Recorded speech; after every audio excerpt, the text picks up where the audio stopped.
Kita berdoa.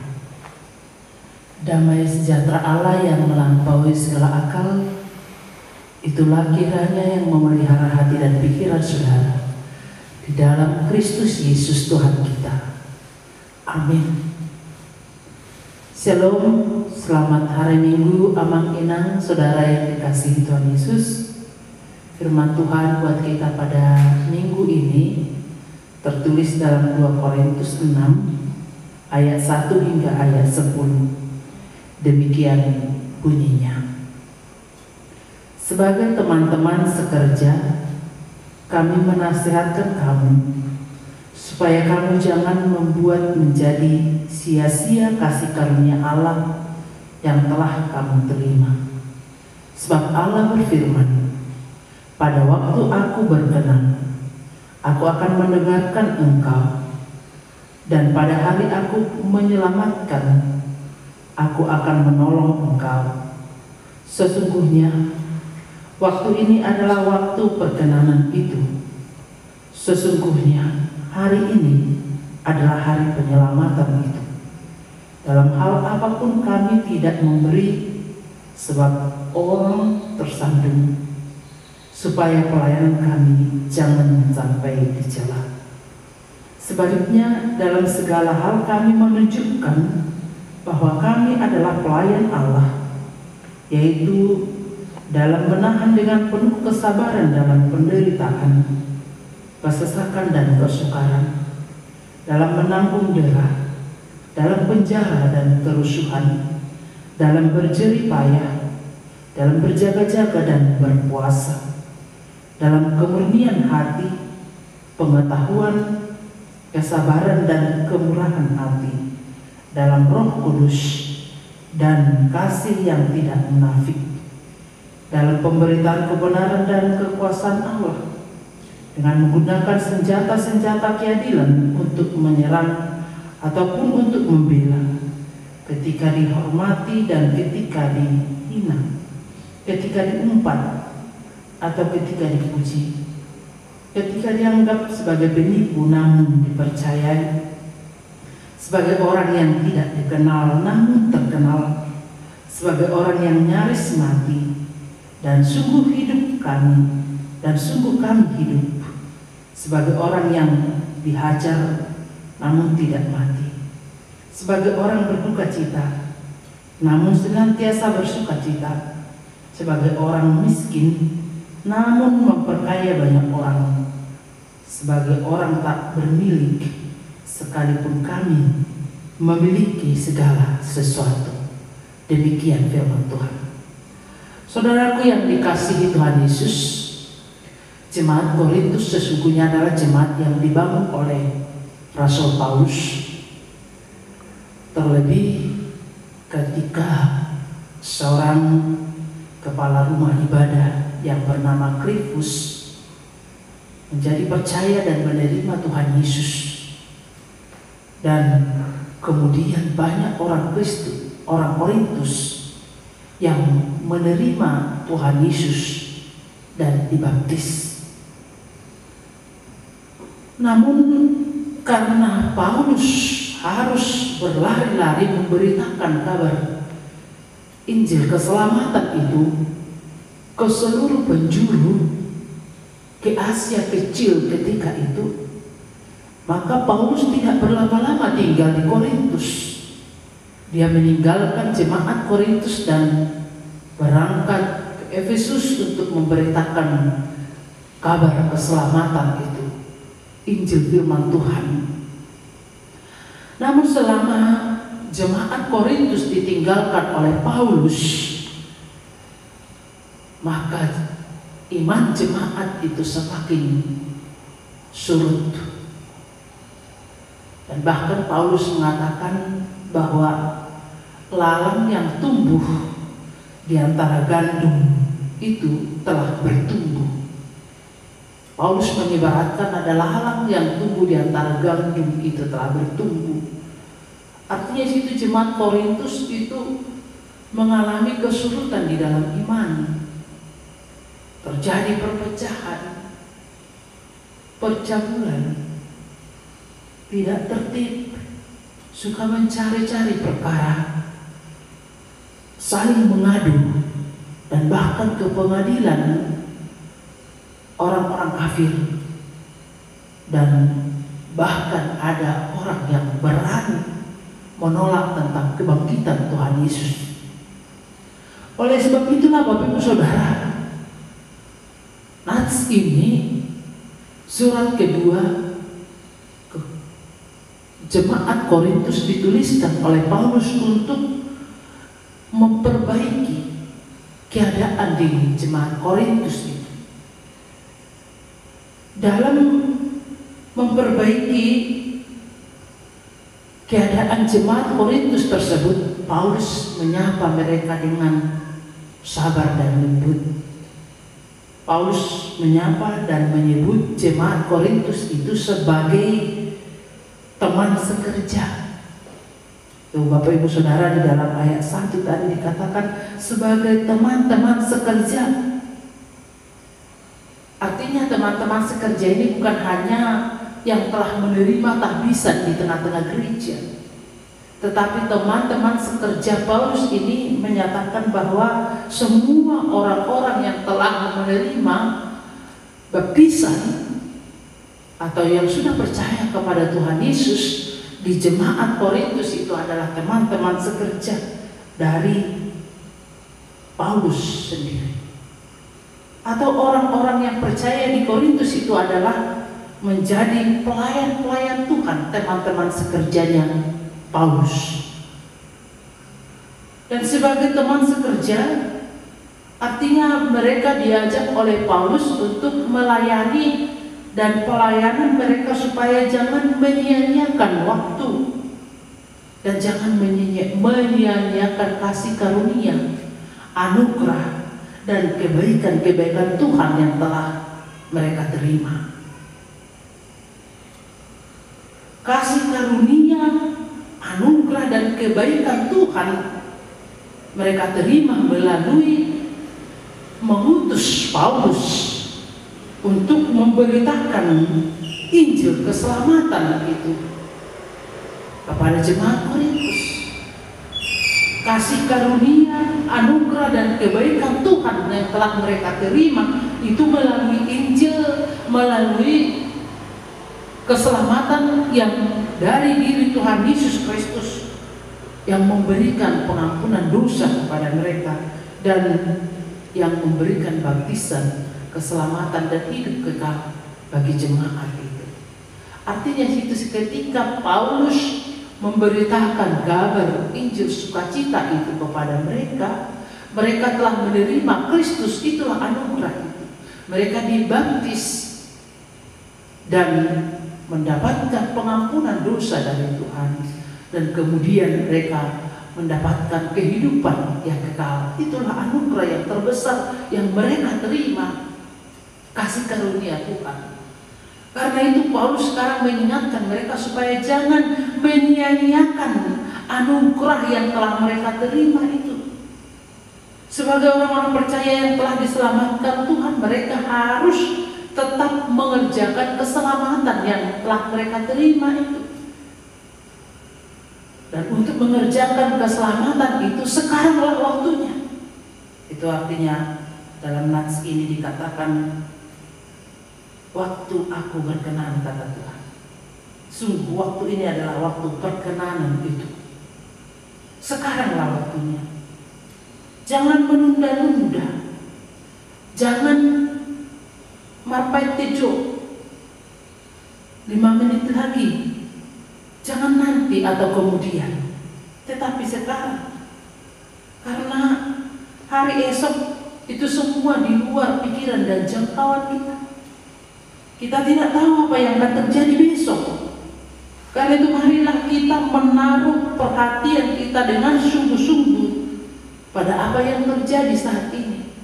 Dan itu menjadi ajakan Paulus kepada jemaat Korintus. Mari menaruh perhatian dengan sungguh-sungguh atas apa yang telah diberikan Tuhan kepada mereka saat ini. Keselamatan, Injil, dan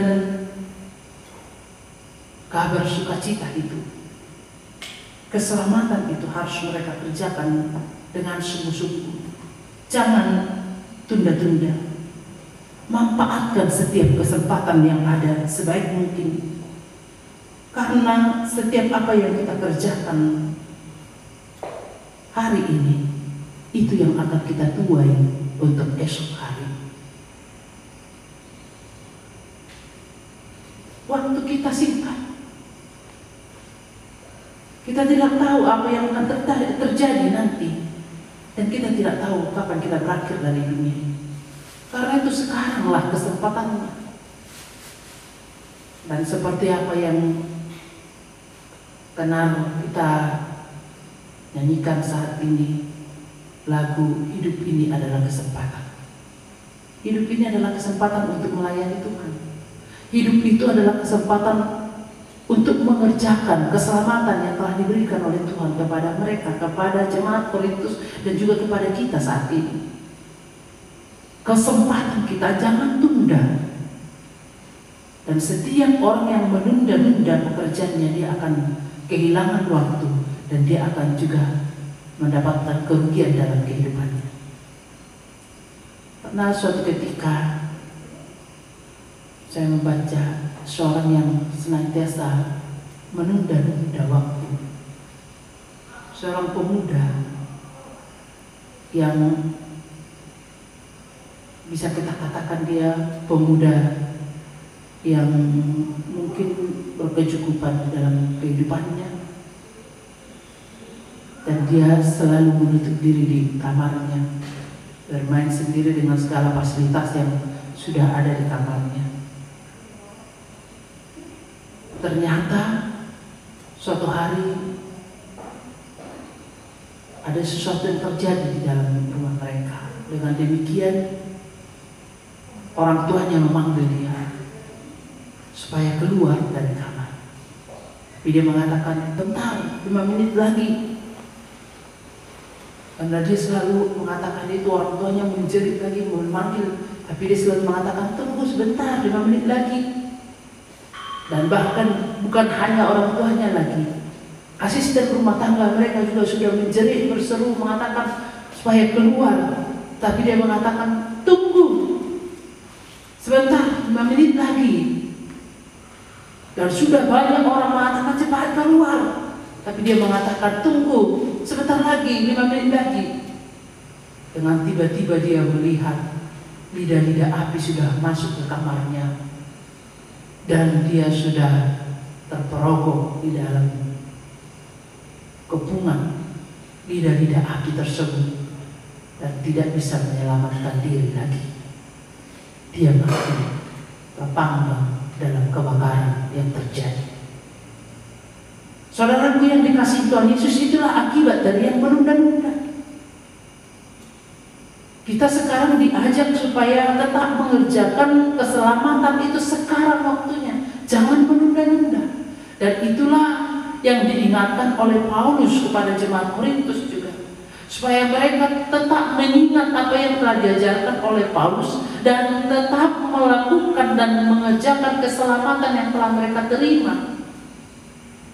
Supaya hidup jemaat itu kembali seperti yang dikehendaki oleh Allah. Bapak Ibu Saudara, yang berikut dikatakan supaya mereka senantiasa mengerjakan keselamatan itu.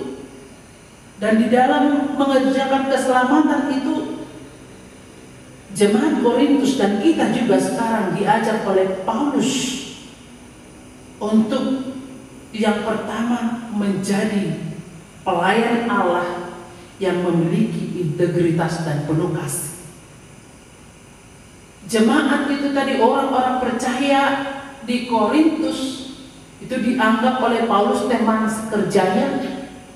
Dan kita juga sebagai orang-orang percaya saat ini, pengikut Kristus, bukan hanya yang sudah menerima tahbisan pelayanan, semua baik yang menerima tahbisan pelayanan dan juga yang belum menerima atau yang tidak menerima tahbisan pelayanan, jemaat awam, semua kita diajak untuk menjadi pelayan yang melayani pekerjaan Tuhan di dunia ini dengan memiliki integritas dan penuh kasih, melayani dengan sungguh-sungguh walau harus menghadapi banyak tantangan dan rintangan.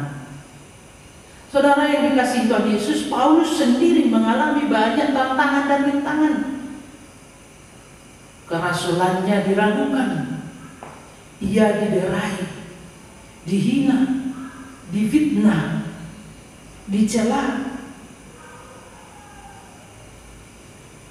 Ketika dia mengabarkan Injil keselamatan itu, di perjalanan kapalnya hampir karam dan bahkan terdampar beberapa kali. Kemudian Paulus dipenjara karena Injil Tuhan. Dan ada satu penyakit duri dalam daging Paulus. Itu menjadi penderitaan yang dia hadapi, yang dia alami di dalam memberitakan Injil firman Tuhan itu. Keselamatan yang telah dia terima dari Tuhan Yesus Kristus. Namun demikian dia tetap sabar. Dia tekun, setia dan sungguh-sungguh dalam pelayanannya. Dan itu ditunjukkan oleh Paulus sendiri di dalam setiap pelayanannya. Dia memiliki integritas sejalan kata dan perbuatannya. Karena itu Bapak Ibu Saudara, kita diajak juga sebagai orang-orang percaya, teman sekerja Allah di dunia ini. Mari menunjukkan integritas diri kita dan benar-benar kita melayani Tuhan dengan penuh kasih. Hidup ini adalah kesempatan untuk melayani Tuhan. Saudaraku yang dikasihi Tuhan Yesus Kristus, Paulus juga mengajak kita untuk menunjukkan pelayanan yang kuat dan teguh dalam segala keadaan. Ini ditunjukkan oleh Paulus dalam nats kita saat ini. Dia benar-benar menunjukkan dirinya kuat dan teguh di dalam segala keadaan. Baik ketika dihormati dan ketika dihina. Baik ketika diumpat dan ketika dipuji. Baik ketika dianggap sebagai penipu namun dapat dipercaya. Sebagai orang yang tidak terkenal namun terkenal. Sebagai orang yang berduka cita namun senantiasa bersuka cita. Sebagai orang miskin namun memperkaya banyak orang. Ini yang luar biasa Bapak Ibu Saudara. Sebagai orang miskin namun memperkaya banyak orang. Sebagai orang yang tak bermilik, sekalipun kami memiliki segala sesuatu.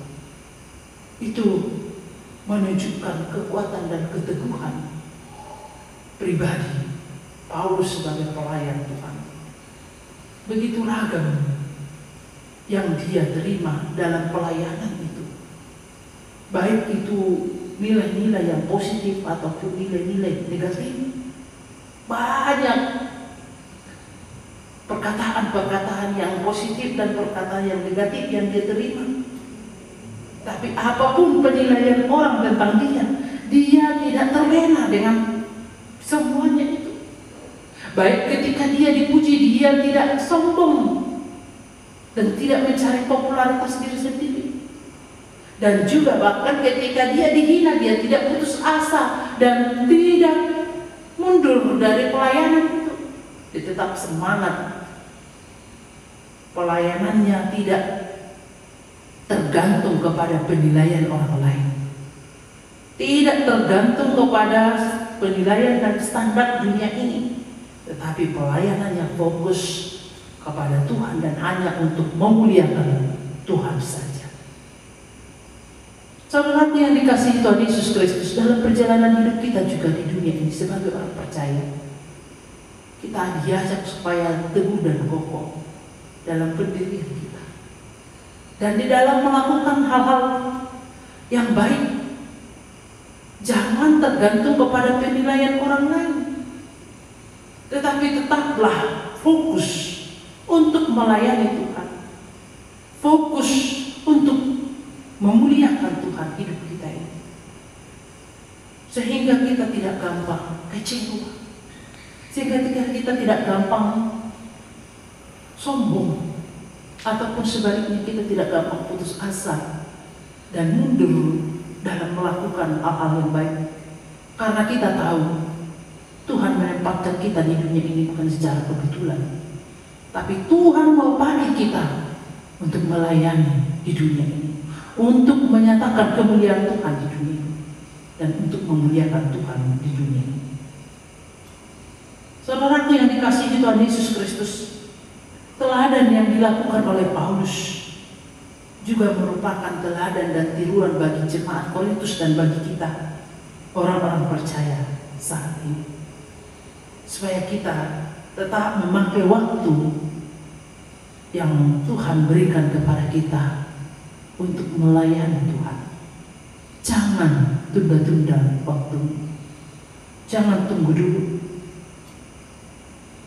Apa yang bisa kau lakukan hari ini, lakukanlah yang terbaik bagi Tuhan. Jangan katakan besok, karena besok itu di luar jangkauan dan pikiran kita.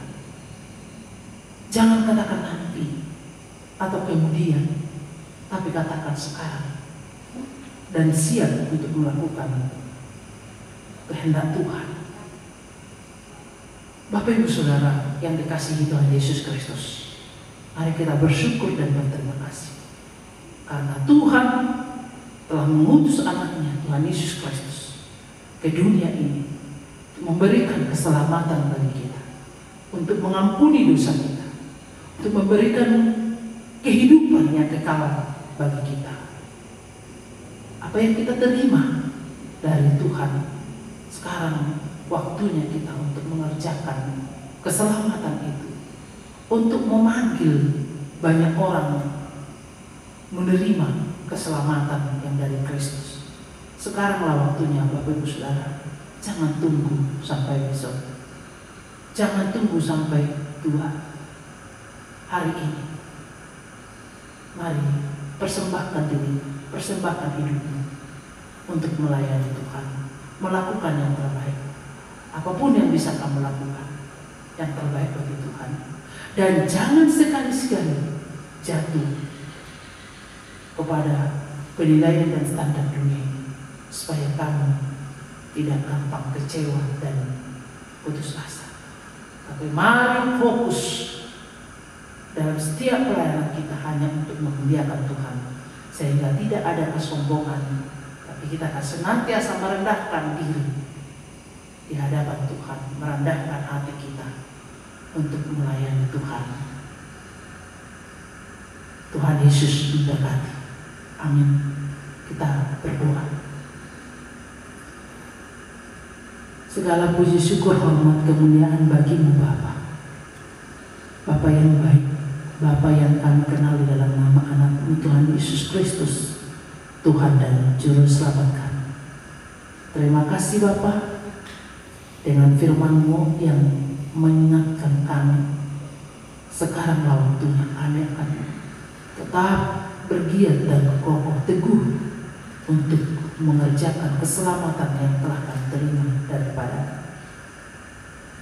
Ingatkan kami Bapa melalui Roh Kudus, supaya jangan ada satupun di antara kami yang menunda-nunda waktu. Karena ketika kami menunda waktu, kami akan kehilangan waktu itu, dan bahkan kami akan mendapatkan kerugian dalam kehidupan ini. Berkati kami Tuhan untuk tetap setia mengerjakan keselamatan kami.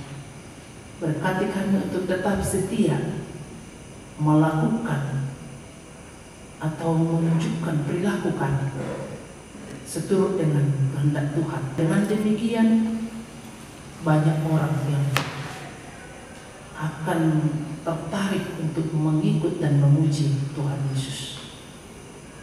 Terima kasih Bapa. Berkati seluruh orang-orang percaya di dunia ini sehingga tetap setia untuk mengerjakan keselamatannya. Berkati setiap jemaat KBP dan secara khusus KBP Sukatari.